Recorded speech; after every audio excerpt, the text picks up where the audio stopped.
Hey guys, so I mentioned in one of my previous videos that I'll be comparing the specs of the Cubot X70 with the Nokia G42 5G. So that's what I'm going to be doing in this video. The Cubot X70 and the Nokia G42 are the latest budget phones from their brands. The X70 is a 4G smartphone, the G42 is a 5G smartphone, and both devices cost less than $300. So this is just a specs comparison video, guys. It's meant to point out the differences and similarities between these two smartphones. So without further ado, let's compare the specs of these two smartphones.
So personally, the Cubot X70 is equipped with better specs, but don't forget that Nokia is one of the biggest brands out there and they've been around for a very long time. They have a good reputation, and of course, if you buy a new Nokia smartphone, you'll definitely be getting up to 2 years of OS updates and 3 years of security updates. What this means basically is your Nokia phone ships with the Android 13, for example, that phone is guaranteed to receive Android 14 and Android 15. That's definitely not the case for brands like Cubot.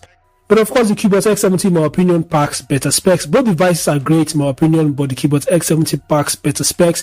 If you want a 5G phone, the Nokia G42 seems like a good idea, in my opinion. The Cubot X70 doesn't support 5G, but the processor that powers the X70 is still powerful than the processor that powers the Nokia G42. I'd like to hear your thoughts about these two smartphones, so feel free to share them in the comment section below. Thanks for watching. Subscribe to the channel, and I'll see you guys in the next update. Peace out.